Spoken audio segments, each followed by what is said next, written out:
किसी जमाने का जिक्र है। एक सुल्तान था जिसकी एक ही बेटी थी, निहायत हुसीन और जमील, हर फन में माहिर, शहसवारी में शहर आफाक। सुल्तान उमर और उनकी अमीरी बेटी शहजादी लैला को घोड़ों का बहुत शौक था। जो घोड़ा अच्छी नस्ल का सौदागर लाता, सुल्तान मुंह मांगी कीमत देकर खरीद लेते। एक दिन एक सौदागर एक सफेद घोड़ा लेकर आया। सुल्तान ने बुलाया और देखा तो वो इस कदर खूबसूरत था कि हैरान रह गए। उन्होंने हजारों घोड़े देखे थे, मगर ऐसा प्यारा जानवर आज तक नजर से ना गुजरा था। सुल्तान ने सौदागर से कहा, इसकी जो कीमत तुम मांगोगे हम देंगे। सौदागर ने हाथ बांधकर अर्ज किया, हुजूर, जो मर्जी हो इनाम फरमा दे, मगर यह घोड़ा अजीबो गरीब है। न आम घोड़ों की तरह घास खाता है, न दाना, न पानी पीता है। इस वजह से उसे कोई नहीं खरीदता। क्योंकि हुजूर को घोड़ों का बहुत शौक है, इसलिए मैं यहां ले आया हूं। सुल्तान और वजीर दोनों हैरान होकर बोले, फिर ये क्या खाता है? सौदागर बोला, हुजूर, दाने की जगह ये खजूर, बादाम, पिस्ता, किशमिश, जाफरान खाता है और पानी के बदले गुलाब का अरक मिला दूध पीता है। सुल्तान ने मुस्कुराकर कहा, खैर कोई बात नहीं, हम यही चीजें इसे खिलाएंगे। सौदागर ने हाथ जोड़कर कहा, हुजूर वाला को मैं धोखा नहीं देना चाहता, इसमें एक ऐब भी है। सुल्तान ने पूछा, वो ऐब क्या है, वो भी बता दो। सौदागर बोला, हुजूर ये अपनी पीठ पर किसी को सवार नहीं होने देता, इसी वजह से किसी ने आज तक इतनी हसीन चीज को नहीं खरीदा। सुल्तान बोले, कोई हर्ज नहीं, हमारी सवारी के लिए सैकड़ों घोड़े मौजूद हैं। सौदागर खामोश हो गया तो सुल्तान उमर ने वजीर से कहा, खजांची से कहकर इस सौदागर को 10 लाख रुपए दिलवा दो और 2 महकमों को हुक्म दो कि हमारे महल के करीब एक साफ सुथरा इस्तबल शाम तक तैयार हो जाए और सोने चांदी की बाल्टियां बनवा लो। हुक्म की देर थी, खजूर, मेवे, जाफरान और गुलाब वाला दूध आ गए। घोड़े को हुक्म मिल गया कि दोनों वक्त ताजा दूध पहुंचाया करें। 2 खूबसूरत लिबास वाले सिपाही कीमती घोड़े की खिदमत के लिए मुकर्रर कर दिए गए। शाम को खुद सुल्तान उमर ने रेशम की डोरी से घोड़े को बांधवाया और उसकी पीठ थपक कर महल में वापस आ गए। दूसरे दिन शहर में मशहूर हो गया कि सुल्तान उमर ने ऐसा घोड़ा खरीदा है जो दाने के बदले खजूर, मेवे खाता है और जाफरान चढ़ता है। इस अजीब घोड़े को देखने लोग जौक तर जौक आने लगे। इस्तबल के करीब एक मजमा लग गया, मगर किसी को अंदर जाने की इजाजत नहीं थी। लोग बाहर से ही देखकर चले जाते थे। कई दिन तक लोगों का हुजूम लगा रहा। घोड़े की खबर महल में भी पहुंची। शहजादी लैला पहले ही घोड़ों की शौकीन थी। इसकी तारीफों सुनकर उसे देखने का शौक पैदा हुआ। उसने सुल्तान से कहा, अब्बा हुजूर, मैंने सुना है आपने कोई घोड़ा खरीदा है जो मेवे खाता है और गुलाब वाला दूध पीता है। मुझे उसे देखने का बहुत शौक हो गया है। किसी दिन मौका दीजिए ताकि मैं भी जाकर देखूं। सुल्तान ने कहा, बेटी, हम खुद तुम्हें दिखाना चाहते थे, मगर रियाया को उसे देखने का बहुत शौक था। हमने सोचा पहले ये लोग देख लें, तुम इत्मीनान से देखना। अब कल पर्दे का इंतजाम हो जाएगा, तुम जाकर देख लेना, मगर खबरदार सवारी की कोशिश न करना। वो बहुत शरारी जानवर है, किसी को अपने करीब नहीं आने देता। दूसरे दिन महल से लेकर इस्तबल तक पर्दे लगवा दिए गए। शहजादी लैला अपनी कनीजों और सहेलियों के साथ घोड़े को देखने आई। हकीकत में जैसा सुना था, लैला ने घोड़े को वैसा ही पाया। इसके करीब जाकर उसकी पीठ पर हाथ फेरा और खुद उसे मेवा खिलाया। घोड़े की सवारी की वो बहुत शौकीन थी। ऐसा खूबसूरत जानवर देखकर उसका दिल न माना। उसने सोचा, देखने में तो बड़ा सीधा मालूम होता है, मैं कोशिश तो करूं, ज्यादा से ज्यादा गिरा देगा। उसने अपनी कनीज से कहा, खबरदार अब्बा हुजूर से मत कहना, मैं जरा इसकी सवारी लेना चाहती हूं। सब ने बहुत मना किया, मगर लैला बगैर काठी और जिन के कूद कर घोड़े की नंगी पीठ पर सवार हो गई और घोड़ा गर्दन झुकाए खड़ा रहा। लैला ने अपनी सहेलियों से कहा, देखा तुमने, खामखा लोगों ने बदनाम किया था, देखो तो ये कुछ नहीं कहता। और लैला घोड़े पर से उतर आई और प्यार से उसकी पीठ पर हाथ फेरने लगी। लौलिया को ताकीद कर दी कि अम्मा जान के आगे भी उसका जिक्र मत करना, वो नाराज हो जाएंगी। थोड़ी देर ठहरकर लैला अपने महल में वापस आ गई। शाम को घोड़े को मेवा दिया जाता था। आज उसने मुंह नहीं लगाया। दूध की बाल्टी सामने रखी गई। घोड़े ने मुंह फेर लिया। जाफरान दिखाया गया, उस पर भी मुंह नहीं मारा। घोड़े की देखभाल करने वाले सिपाही ने सोचा, शहजादी साहिबा आई थीं, वो उसे ज्यादा मेवा खिला गई होंगी। उस वक्त घोड़े को भूख नहीं होगी। दूसरे दिन सुबह भी घोड़े ने कुछ न खाया और न कुछ पिया और गर्दन झुकाए खड़ा रहा। सिपाही ने दारोगा इस्तबल को खबर कर दी। वो घबराया हुआ आया, घोड़े की पीठ थपथपाई, प्यार किया, अपने हाथ से खिलाने पिलाने की कोशिश की, मगर उसने किसी चीज को मुंह नहीं लगाया और खामोश खड़ा रहा। सुल्तान की पसंदीदा और कीमती चीज थी। उसने परेशान होकर वजीर से सारा माजरा बयान किया। उसकी बात सुनकर वजीर भी घबरा गया। वजीर ने जानवरों के डॉक्टर को भी ले आया। सबने अच्छी तरह देखा और जाहिरी तौर पर कोई बीमारी मालूम न होती थी। हकीम ने एहतियातन पेट की सफाई की दवाइयां लिख दी। इसी वक्त आदमी दौड़े गए। डॉक्टरों ने अपने हाथ से दवा पिलाने की कोशिश की, मगर घोड़े ने लाथियां मारना शुरू कर दी। किसी को अपने करीब नहीं आने दिया। वजीर ने जाकर सुल्तान उमर से तमाम हाल बयान कर दिया। सुल्तान खुद तशरीफ लाए और अपने हाथ से घोड़े की जानिब दूध की बाल्टी बढ़ाई, मगर घोड़े ने मुंह फेर लिया। मेवा दिया, वो भी न खाया। सुल्तान ने सिपाहियों को बुलाने का हुक्म दिया। सब हाथ बांधे हाजिर हुए। सुल्तान ने एक एक से सवाल किया, डराया, धमकाया कि अगर किसी ने कोई बदतमीजी या लापरवाही घोड़े के साथ की होगी तो उसका सर कलम कर दिया जाएगा।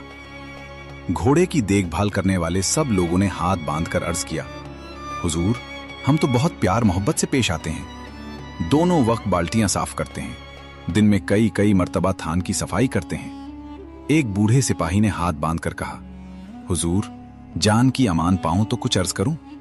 सुल्तान ने जवाब दिया, तुम्हारी जान तुम्हें बख्शी, कहो क्या कहना चाहते हो। सिपाही बोला, हुजूर, मैं अकेले में अर्ज करूंगा। सुल्तान ने हुक्म दिया और तमाम लोग बाहर चले गए। फिर सिपाही बोला, हुजूर, आज तीसरा दिन है। शहजादी लैला घोड़े को देखने तशरीफ लाई थी। इत्तेफाक से उस वक्त मैं मेवों की बोरी लेकर आ रहा था। यहां पर्दा हो गया, मैं जल्दी में बाहर न जा सका। बोरी के पीछे छुपकर बैठ गया और क्या देखता हूं कि लैला घोड़े को देखकर बहुत खुश हुई और अपने हाथ से मेवा खिलाया। बड़ी देर तक उसकी पीठ थपती रही। घोड़ा खामोश गर्दन झुकाए खड़ा रहा। लैला ने अपनी सहेलियों और कनीजों से कहा, यह तो बड़ा सीधा और नेक जानवर है, मेरा दिल चाहता है कि मैं उस पर सवारी करूं। सबने बहुत मना किया, मगर लैला साहिबा घोड़े की सवारी की बहुत शौकीन है, इसलिए वो झट से उसकी नंगी पीठ पर सवार हो गई। घोड़ा खामोश खड़ा रहा। लैला साहिबा बहुत खुश हुई और उसकी पीठ ठोक कर चली गई। बस हुजूर, इस वक्त से उसने खाना पीना छोड़ दिया है और हर वक्त आंखों से पानी बहता रहता है और ऐसा लगता है जैसे वो रो रहा हो। सुल्तान ने थोड़ी देर खामोश रहने के बाद कहा, अच्छा तुम जाओ, मगर खबरदार, किसी के आगे इस बात का जिक्र मत करना, वरना तुम्हारा जान बच्चा कोड़ों में पलवा दिया जाएगा। सिपाही ने कदमों में गिरकर कहा, हुजूर, कभी मुंह से बात ना निकलूं। सुल्तान उमर इसी वक्त महल में आए और शहजादी लैला को बुलाकर कहा, बेटी, वो घोड़ा जो हमने अपनी पसंद का लिया था 3 दिन से बीमार है, न खाता है न पीता है, बस गर्दन झुकाए खड़ा रहता है। लैला ने अफसोस के लहजे में कहा, अब्बाजान, ये तो बहुत बुरा हुआ, इसका इलाज तो होना चाहिए, बहुत नायाब घोड़ा है। सुल्तान बोले, हां बेटी, मुझे भी बहुत परेशानी है, इसका इलाज कैसे हो? वो तो अपने करीब किसी को भटकने नहीं देता और लातियां चलाता है। लैला बोली, अब्बा हुजूर, अगर आप इजाजत दें तो मैं भी जाकर देखूं, मुझे तो वो बहुत पसंद आया। सुल्तान तो खुद यही चाहते थे कि देखें सिपाही की बात कहां तक ठीक है। इसी वक्त पर्दे का इंतजाम हो गया। सुल्तान उमर खुद लड़की को लेकर इस्तबल में आए। ज्यों ही लैला पहुंची, घोड़े ने मुंह उठाकर उसकी तरफ देखा। उसने प्यार से उसकी पीठ थपथपाई और मेवा जो बाल्टी में रखा था उसे अपने हाथ से खिलाने लगी। वो खुशी खुशी खाने लगा। लैला ने दूध की बाल्टी उसके आगे रखी, वो सारा दूध पी गया। जाफरान आगे बढ़ाया, वो भी उसने खा लिया। सुल्तान खामोश खड़े देखते रहे। सिपाही के कहने की तस्दीक हो गई। लैला बोली, अब्बा हुजूर, ये तो अच्छा खासा है, आप फजूल में परेशान हो रहे हैं। सुल्तान बोले, हाँ बेटा, मुझे सिपाहियों की गफलत मालूम होती है। थोड़ी देर ठहरकर सुल्तान लैला को साथ लेकर वापस चले गए। दूसरे दिन फिर सिपाहियों ने वही शिकायत की। सुल्तान उमर को इतना पहुंचा, उन्होंने बड़े वजीर को बुलाकर तमाम वाकया सुनाया और पूछा, बताओ अब क्या करना चाहिए। वजीर बोला, हुजूर, ये तो नामुमकिन है कि लैला रोज इस्तबल जाकर घोड़े को अपने हाथों से खाना खिलाया करें। सुल्तान बोले, ये भी तो दिल नहीं चाहता कि ऐसी कीमती और नायाब चीज को भूखा मार दिया जाए। वजीर बोला, सुल्तान उमर, इसकी आसान तरकीब यह है कि कल दरबार में मुझे हुक्म दे कि लैला को घोड़ा पसंद आ गया है, उन्हें तोहफे में दिया जाता है और लैला के महल में इस्तबल बनवा दिया जाए और वहां उस घोड़े को पहुंचा दिया जाए। सिपाही का काम लौंडियां बांध कर दिया करेंगी। सुल्तान को वजीर का यह मशवरा पसंद आया। दूसरे दिन लैला के महल के सहन में इस्तबल बनकर तैयार हो गया और घोड़े को वहां पहुंचा दिया गया। लैला की खुशी की कोई इंतहा न थी कि लाखों रुपए की चीज अब्बा जान ने मुझे तोहफा कर दी।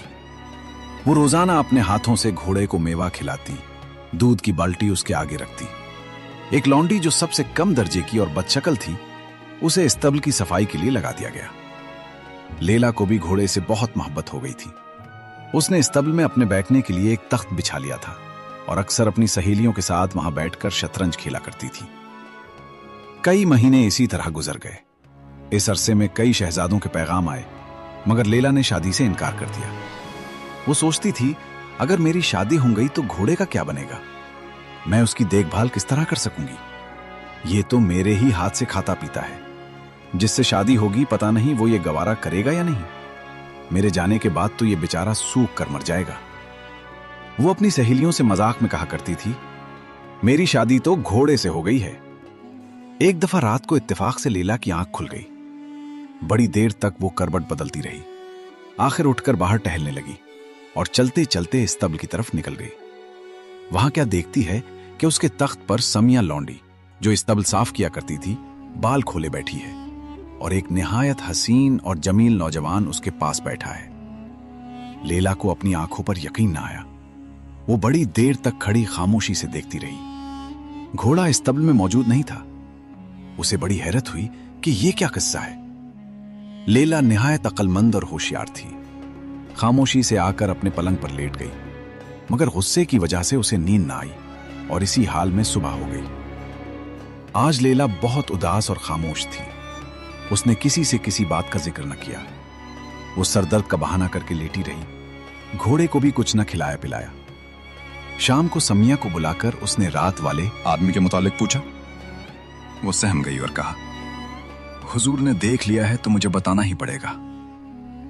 घोड़ा असल में कहीं का शहजादा है। इसे मेरे बाल बहुत पसंद आ गए हैं। आधी रात को आदमी बनकर बैठता है और मेरे बाल खुलवा कर देखता है। इसके बाद फिर घोड़ा बन जाता है। लैला ने अपना गुस्सा जब तक करके कहा, अगर आज तू अपने बाल खोलकर उसके सामने बैठी तो मैं तेरे बाल कटवा दूंगी और सुल्तान उमर से कहकर तुझे ठूठे तीरों से उड़वा दूंगी। गर्ज उस दिन ना तो खुद लैला इस्तबल में गई और ना समिया को जाने दिया। रात को उसे एक कोठरी में बंद करवाकर ताला डलवा दिया और इत्मीनान से सो गई। दूसरे दिन सुबह लौंडिया ने आकर इत्तला दी, शहजादी साहिबा, घोड़ा तो गायब है। लैला ने कहा, जाओ समिया को बुलाकर लाओ। थोड़ी देर के बाद उन्होंने आकर जवाब दिया, हुजूर, समिया अपनी कोठरी में नहीं है।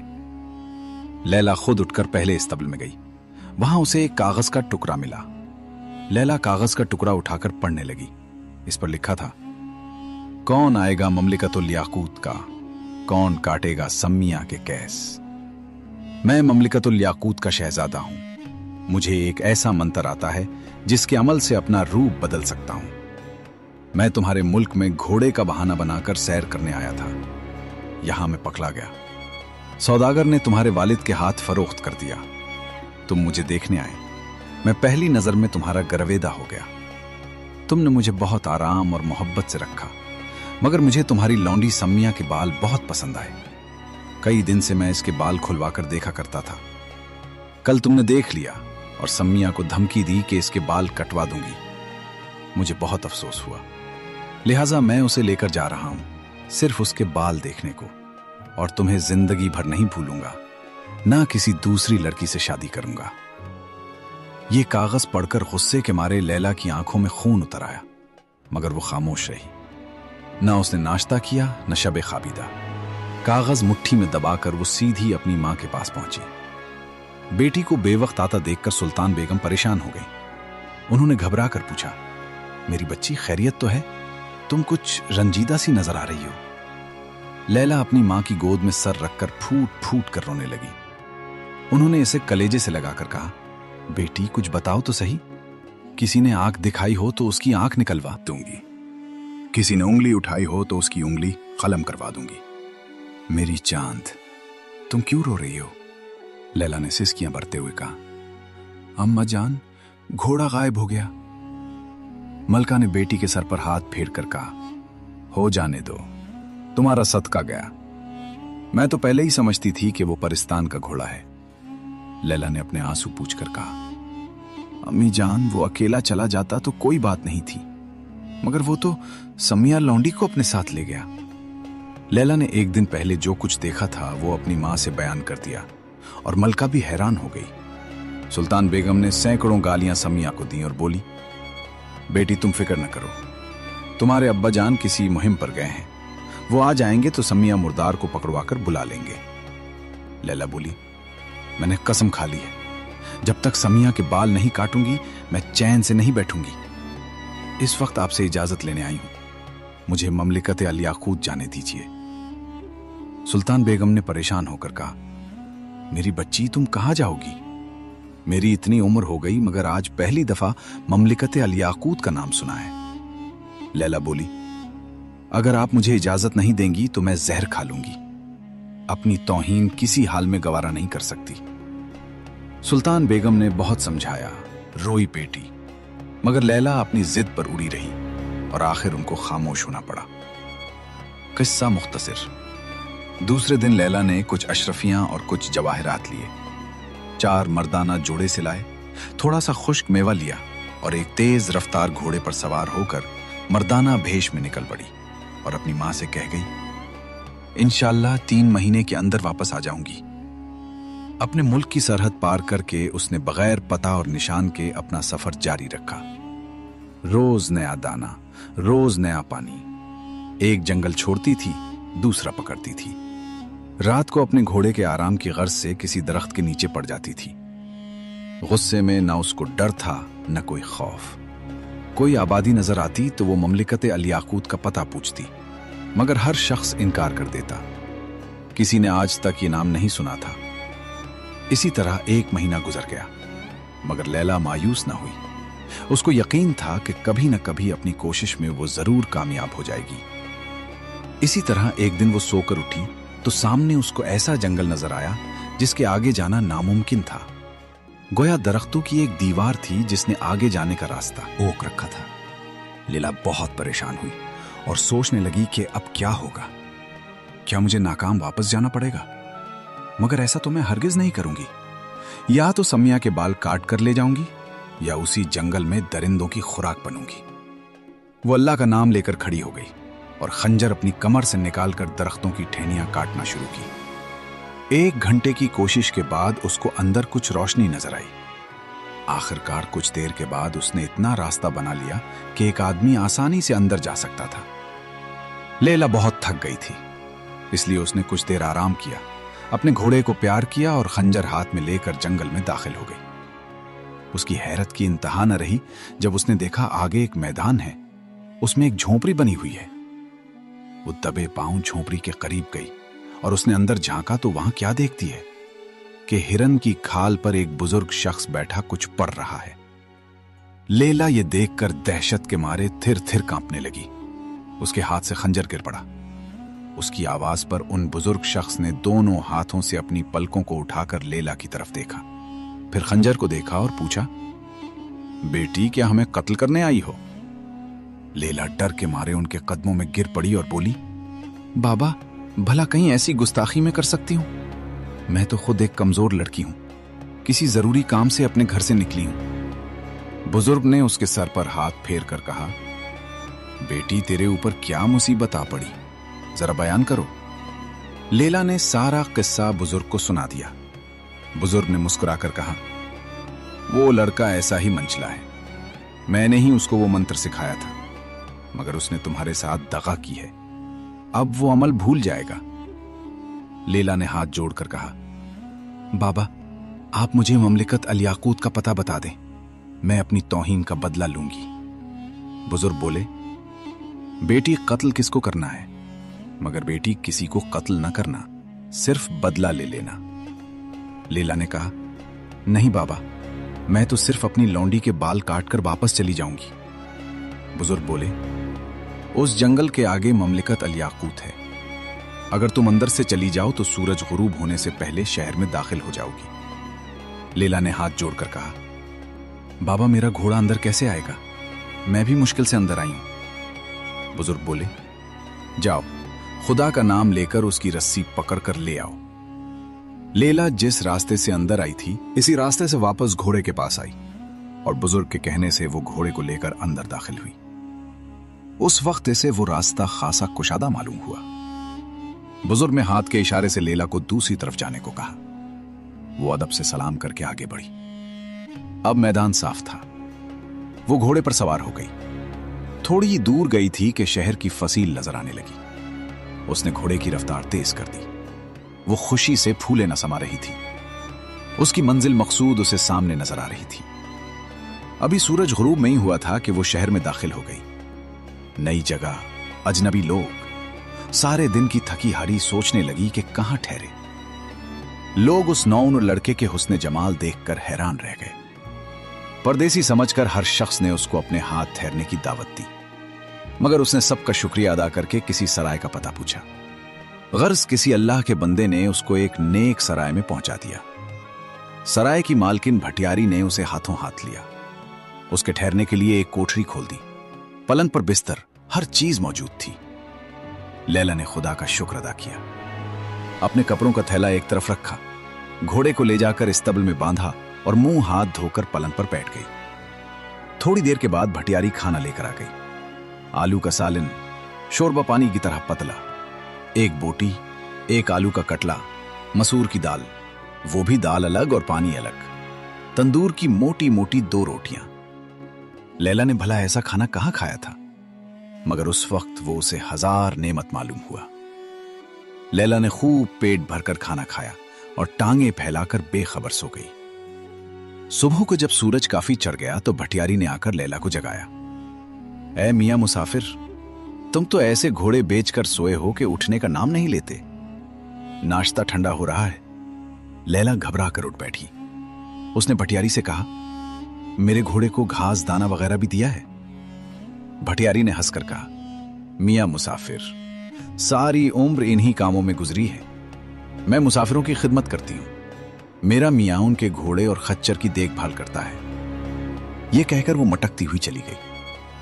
लैला ने उठकर मुंह धोया। भटियारी ने गड़ का हलवा और एक गिलास दूध का लैला को दिया। उसने बहुत तारीफों करके खाया और भटियारी से कहा, मैं इस शहर में पहली दफा आया हूं। यहां का सुल्तान कौन है? रियाया के साथ कैसा सलूक करता है? यहां कौन कौन सी इमारत देखने के काबिल है? भटियारी ने जवाब दिया, मियां मुसाफिर, तुम बहुत खुशकिस्मत हो के अब आए हो। 1 महीना पहले हमारा शहर मातम कैदा बना हुआ था। हमारे सुल्तान का एक ही लड़का है, वो कई महीनों तक गायब रहा। सुल्तान उमर ने उसके गम में दरबार में आना छोड़ दिया था। माँ बाप दिन रात रोते रहते थे। रात को सारे शहर में अंधेरा रहता था। खुदा खुदा करके 1 महीना पहले वो घर आ गया, मगर बजाय खुशी के सुल्तान उमर और सुल्तान बेगम बहुत रंजीदा हैं। लैला ने पूछा, रंजीदा क्यों है? भटियारी बोली, ऐ मियां मुसाफिर, माँ बाप को अरमान होता है कि अपनी औलाद की शादी कहीं अच्छी जगह करें, मगर सुना है शहजादा एक काली कलोटी औरत को ले आया है और अपने महल में उसको रखा है। कान गुनाहगार हैं। देखने वाले कहते हैं कि वो लौंडी मालूम होती है। किसी को वहां जाने का हुक्म नहीं। इस लौंडी को सुल्तान उमर ने आज तक अपने महल में नहीं आने दिया। लैला ने मुस्कुराकर कहा, पसंद अपनी अपनी। गर्ज भटियारी से ये तमाम बातें सुनकर लैला को कुछ इत्मीनान हुआ, बल्कि खुशी हुई कि यहां भी उसे कोई इज्जत की निगाह से नहीं देखता। भटियारी ने बर्तन उठाकर जाते हुए कहा, मियां मुसाफिर, नहा धोकर तैयार हो जाओ। इसके बाद शहर की सैर को निकलो। यहां का शाही बाग देखने लोग दूर दूर से आते हैं। लैला बोली, बी भटियारी, मुझे कुएं पर नहाने की आदत नहीं है, कोई पर्दे की जगह बताओ। वाह मियां मुसाफिर वाह, तुम तू औरतों की तरह शर्माते हो, अभी कम सुन भी हो। खैर मेरे साथ चलो, जहां मैं नहाती हूं वहां जाकर नहा लो। लैला ने गुस्ल किया, कपड़े बदले और तैयार होकर अपने घोड़े के पास आई। भटियारी बोली, शाही बाग में घोड़े को ले जाने की इजाजत नहीं है, यहां से करीब ही है, रास्ते में किसी से पूछ लेना।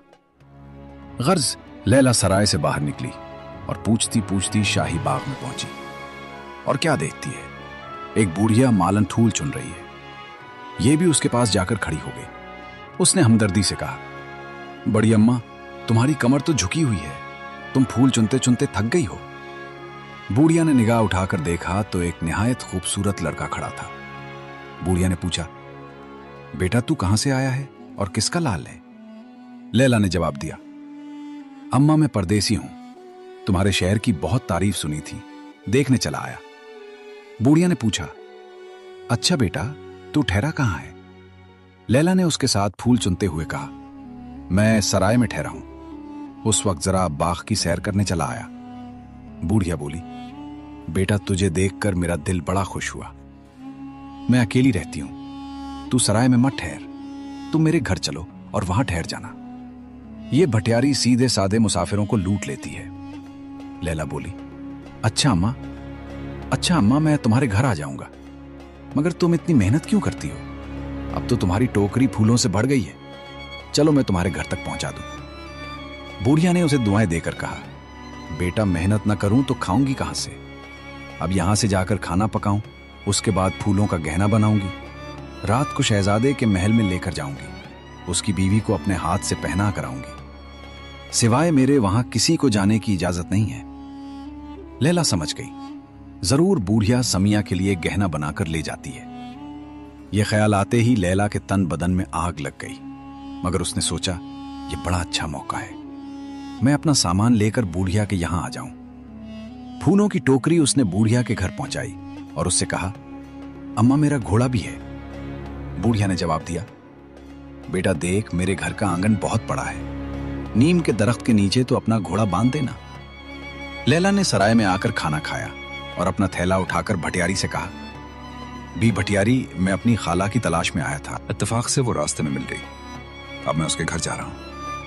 लैला ने 2 अशरफी भटियारी को दी, वो खुशी से निहाल हो गई और दुआएं देने लगी। लैला घोड़े पर सवार होकर बूढ़िया के घर आ गई।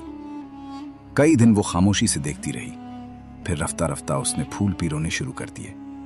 बूढ़िया कहा करती थी, बेटा तू लड़का है, ये तेरा काम नहीं, मगर वो कहती थी, नहीं अम्मा, तुम्हें तो कम नजर आता है, देखना मैं 2-4 दिन में तुमसे अच्छा गहना बनाने लगूंगा। भी खामोश हो जाती। एक दिन लैला ने खुद अपने हाथ से बहुत खूबसूरत गहना बनाया। बूढ़िया मालन ने कहा, बेटा तूने तो ऐसा गहना बनाया है कि शहजादे की बीवी जरूर पूछेगी कि किसने बनाया है, तो मैं क्या जवाब दूंगी? लैला बोली, अम्मा तुम मुझसे कहना, मेरी भांजी अपने ससुराल से आई है, ये गहना उसने बनाया है। बूढ़िया खामोश हो गई। रात को 8 बजे दस्तूर के मुताबिक वो शहजादे के महल में गई। फूलों की छंगी खोली, उसने गहना निकाला।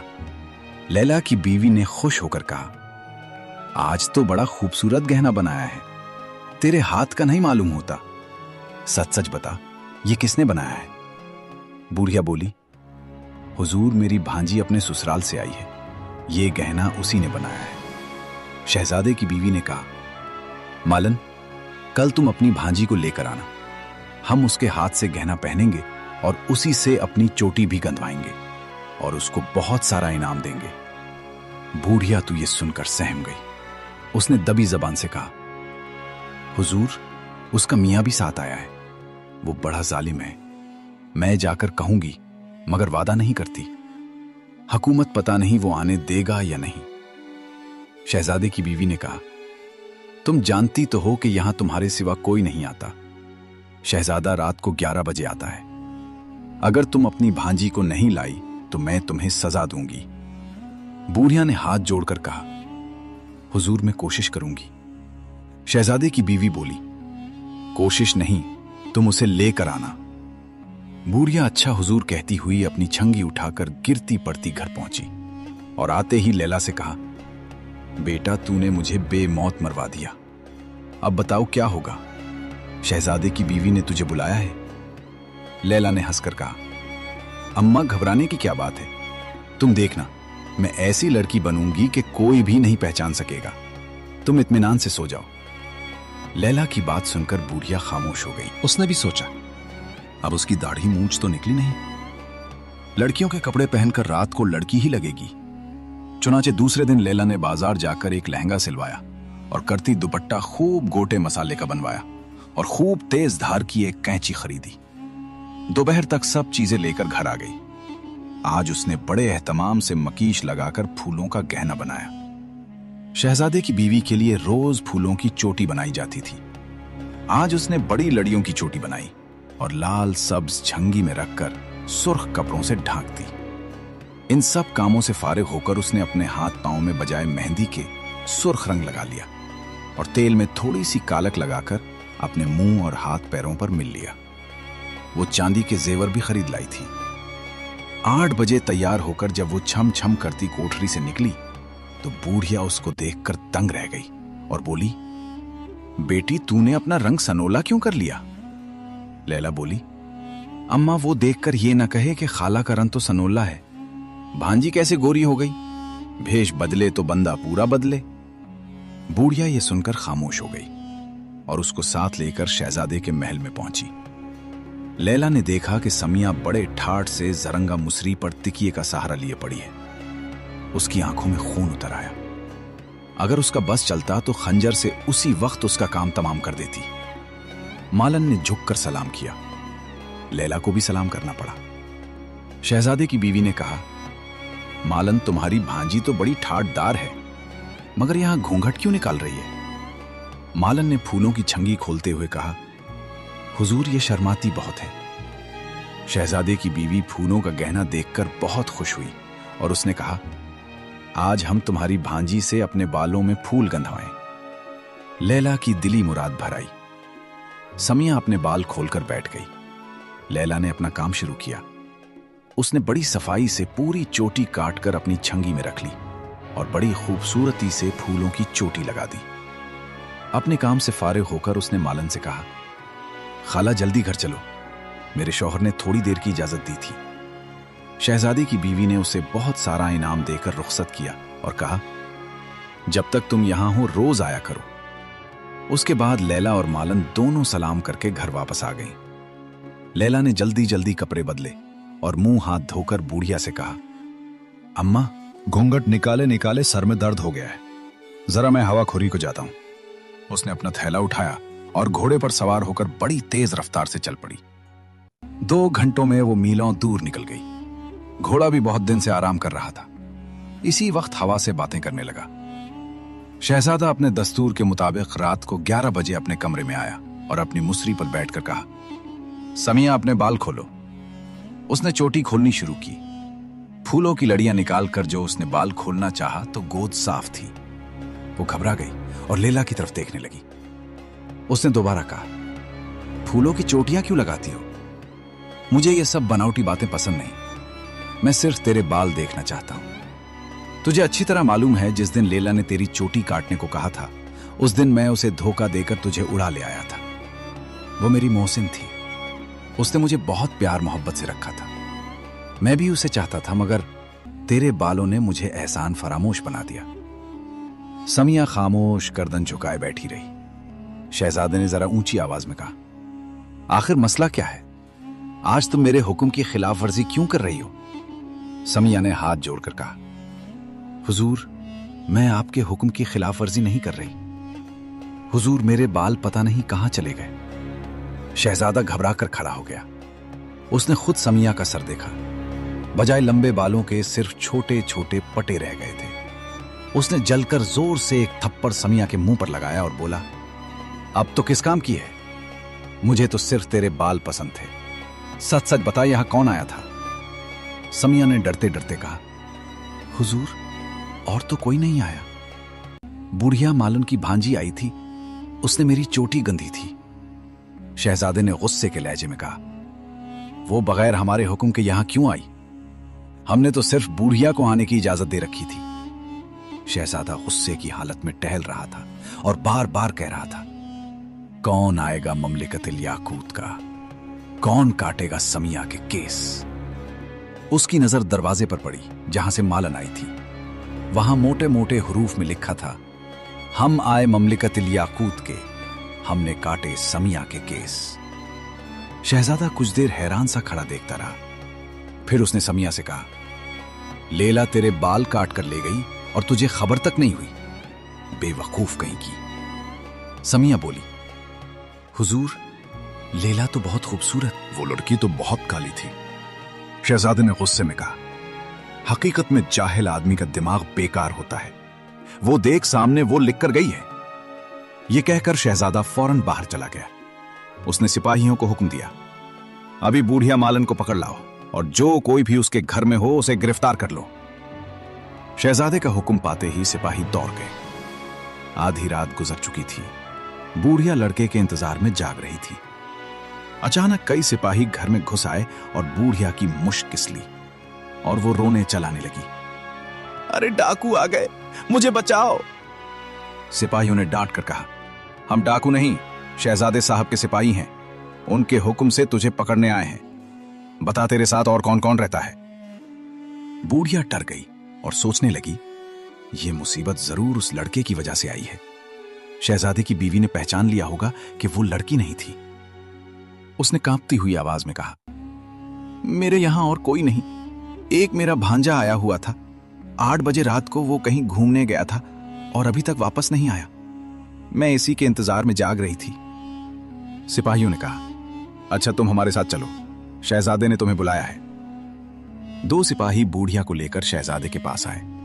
बाकी उसके भांजे के इंतजार में वहीं ठहर गए। शहजादा बूढ़िया को साथ लेकर अपने कमरे में आया और हंटर उठाकर बोला, सच सच बता, सच सच बता, आज तो किसको अपने साथ लाई थी, वरना मार मार कर तेरी खाल खींच लूंगा।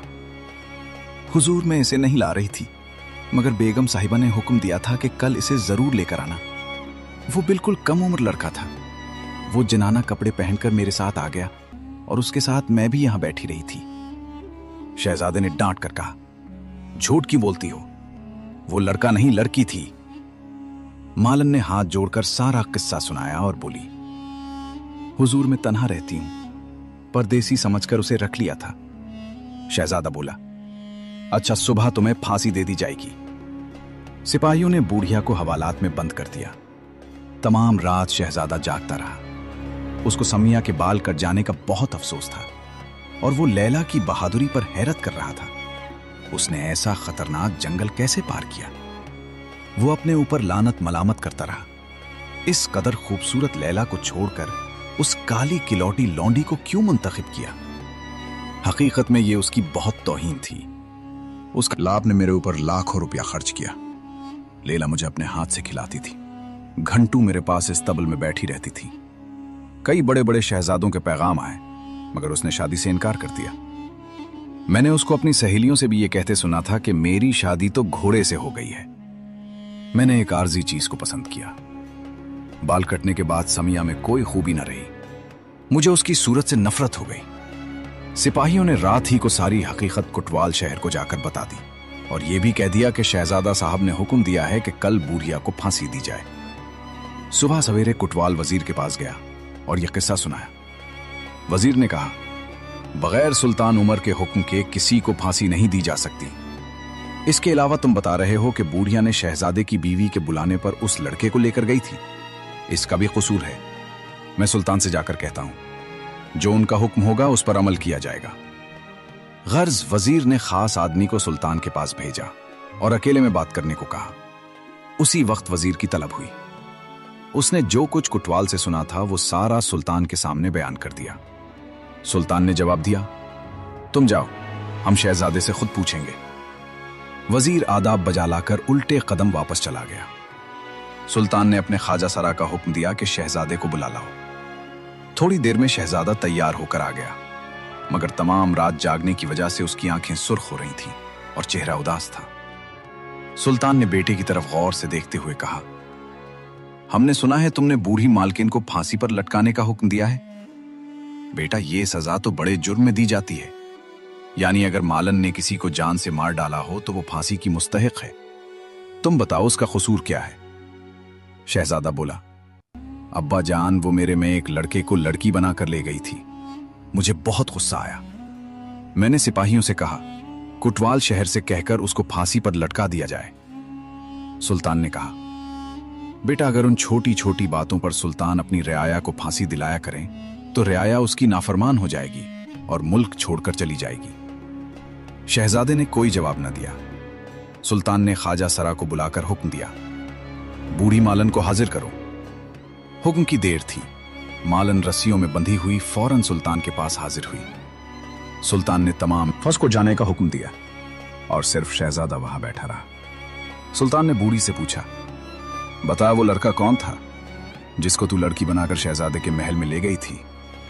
मालन ने जवाब दिया, गरीब परवर, वो एक गरीब लड़का था। मैं एक दिन बाग में फूल चुन रही थी।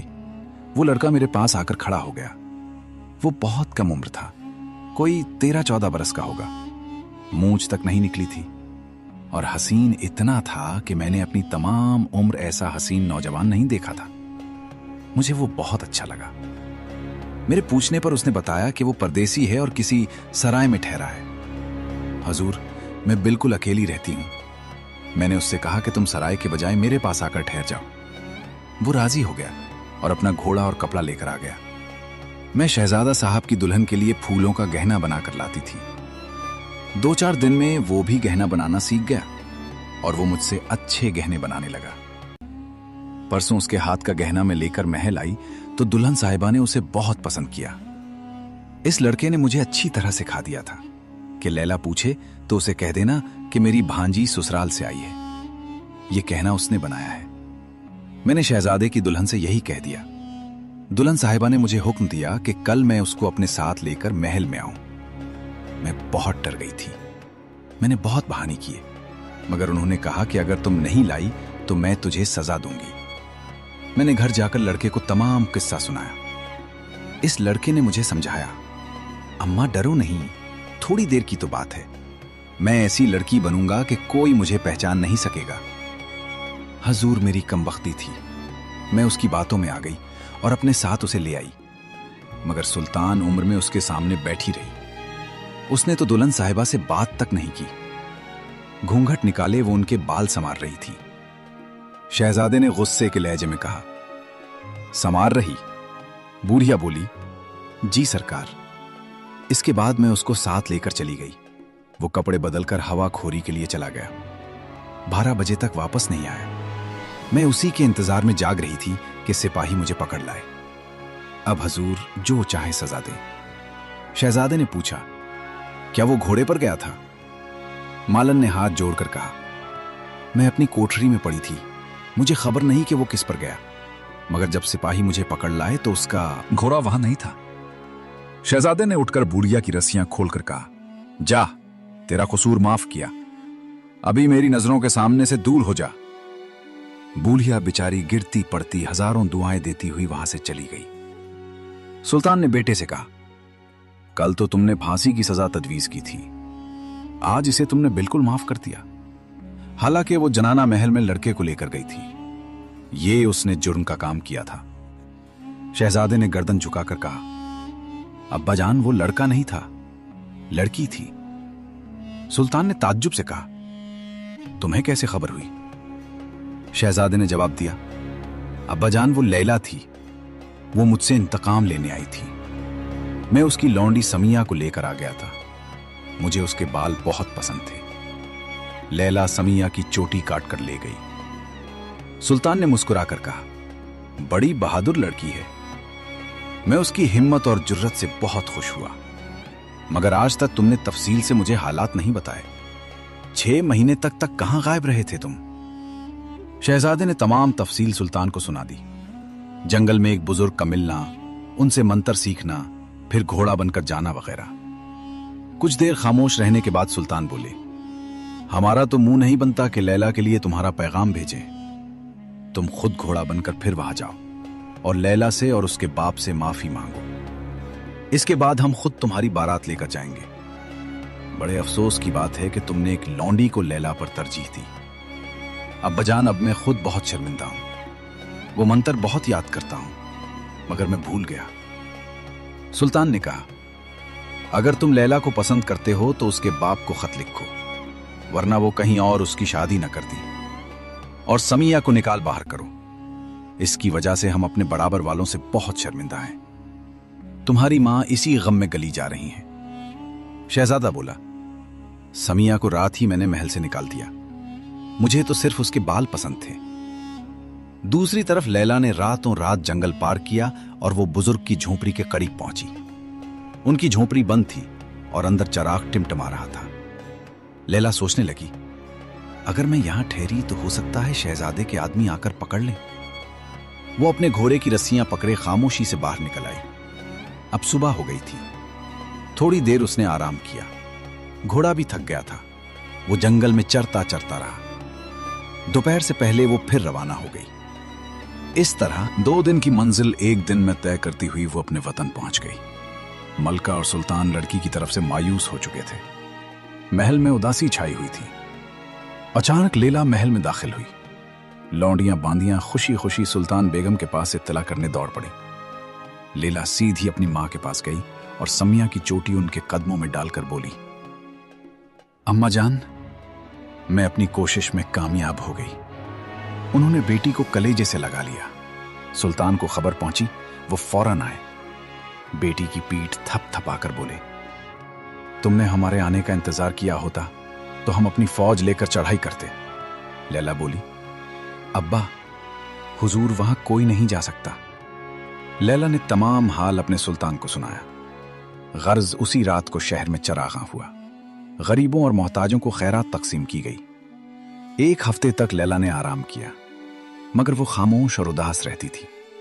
न सैर से मतलब था, न घर सवारी और न शिकार का शौक रहा। अपने कमरे में लेटी रहती थी। ये देखकर उसकी सहेलियों और कनीजों ने सुल्तान से कहा, और एक दिन सुल्तान ने लैला को बुलाकर कहा, बेटी, मेरी और सुल्तान उमर की ख्वाहिश है कि तुम्हारी शादी कर दी जाए। लैला ने जवाब दिया, अम्मा जान, जिस दिन अब्बा हुजूर ने मुझे घोड़ा इनाम किया था, मैंने अपने दिल में अहद कर लिया था कि मैं शादी नहीं करूंगी जब तक वो जानवर के रूप में रहा। मुझे इससे बहुत मोहब्बत हो गई थी, मगर इंसान के रूप में आकर उसने मुझे दगा दी। शायद इंसान की यही फितरत है। अब मैं शादी नहीं करूंगी। मर्दों की जहनियत बड़ी खराब होती है। अगर आप किसी दूसरे शहजादे से मेरी शादी कर देंगी तो वो किसी और लौंगी को पसंद कर लेगा। मेरी कनीज में बहुत खूबसूरत और भी हैं, मगर समिया जैसी बदसूरत को उस शख्स ने पसंद कर लिया तो मुझे अब किसी पर भरोसा नहीं रहा। मेरी जिंदगी बहुत आराम से गुजर रही है। अब ज्यादा वक्त इबादत इलाही में सिर्फ करूंगी। मैं एक मुसाफिर खाना बनवा रही हूं। जो कोई गरीब मोहताज हमारे शहर में आया करेगा, 3 दिन में उसको अपने मुसाफिर खाने में ठहराया करूंगी। सुल्तान बेगम खामोश हो गई। उन्होंने सोचा कि लैला अभी गुस्से में है, आहिस्ता आहिस्ता ठीक हो जाएगी। किस्सा मुख्तसर, लैला का लंगर खाना बनकर तैयार हो गया। मुसाफिरों को वो खुद सामने खाना तकसीम करवाती थी। एक दिन लंगर खाने के दारोगे ने आकर कहा, हुजूर, एक फकीरनी ऐसी आई है कि कोई मुसाफिर उसको के साथ खाना नहीं खा रहा। फटे पुराने कपड़े पहने हुए हैं, पांव में छाले पड़े हैं, सर पर एक बाल नहीं, ना कुछ बोलती है, बस रोती रहती है। लैला बोली, इसे हम हमारे पास ले आओ। इसी वक्त लौंडियां गईं और उस बूढ़िया को लेकर लैला के पास पहुंची। लैला को देखते ही वो उसके कदमों में गिर पड़ी और बोली, हुजूर, मैं आपकी लौंडी समिया हूं। समिया का नाम सुनते ही लैला 10 कदम पीछे हट गई। उसने नफरत से मुंह फेर लिया, मगर उसकी हालत इज़ार देखकर उसे रहम आ गया और बोली, तुम अपनी जरंगम मुसरी और जरी दर्जी कपड़े छोड़कर यहां क्यों आई?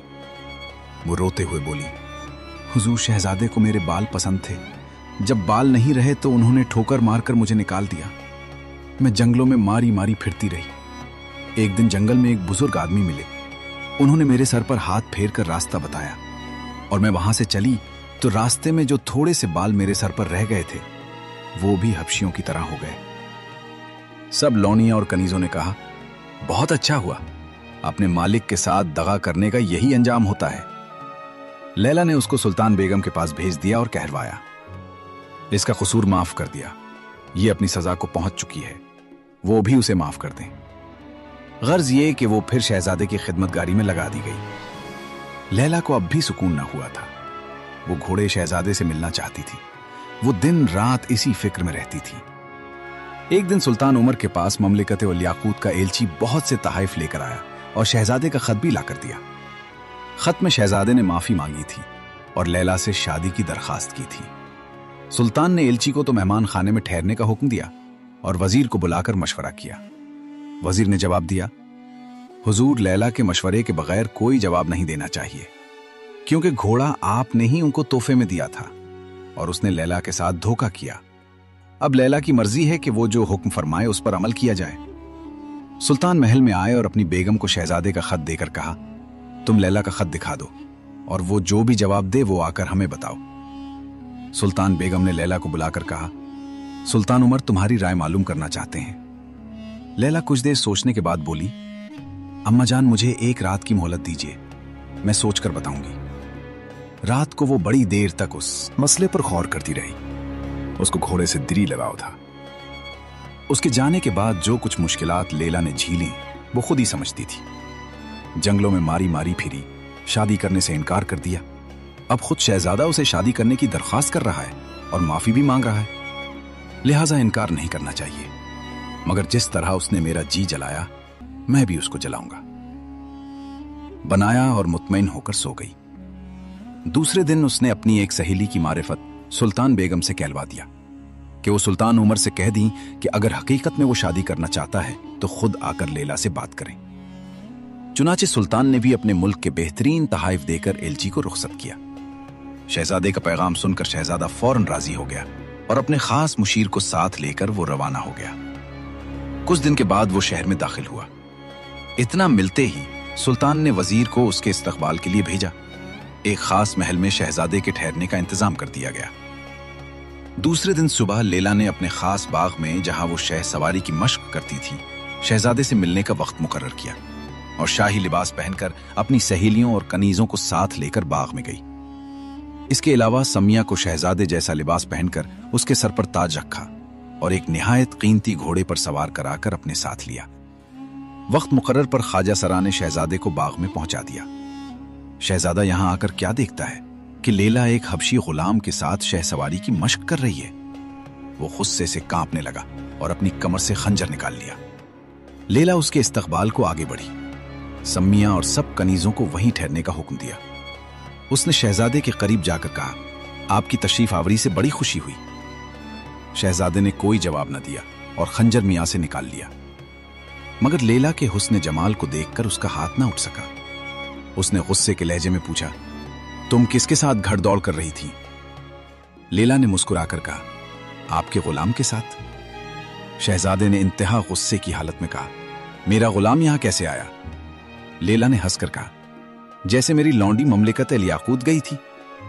शहजादे ने अपने खंजर को उठाते हुए पूछा, क्या तुमने उसे अपने साथ लाई हो? शहजादे ने जवाब दिया, आपको मेरी लौंडी पसंद आ गई थी, मुझे आपका गुलाम पसंद आ गया। शहजादे ने तेजी से आगे बढ़ते हुए कहा, क्या तुमने मुझे यहां जलील करने के लिए बुलाया है? पहले मैं इस गुलाम का सर तन से जुदा करूंगा, फिर तुम्हें मारूंगा। मुझे नहीं मालूम था कि तुम इस कदर जलील हो। शहजादा ने मुस्कुराकर कहा, शहजादे साहब, गुस्से में आप इसे बाहर क्यों होते हैं? औरतें ऐसी हरकतें नहीं कर सकती। वो सिर्फ एक दफा किसी से मोहब्बत करती हैं। मुझे घोड़े से मोहब्बत हो गई थी। उसने मेरे साथ दगा की और मेरी एक उदना लौंडी को लेकर चला गया और मुझे गुस्सा दिला गया। कौन आएगा ममलिकत अल याकूत का? कौन काटेगा समिया के केस? मैं खुददार लैला थी। मैं अपनी तौहीन किसी हाल में बर्दाश्त नहीं कर सकती थी। अगर आप मुझे ताना देकर ना जाते तो मैं कभी ममलिकत अल याकूत ना जाती। अपना तमाम वक्त इबादत इलाही में गुजार देती। आपको मालूम है, मैं भी अपने माँ बाप की इकलौती बेटी हूं।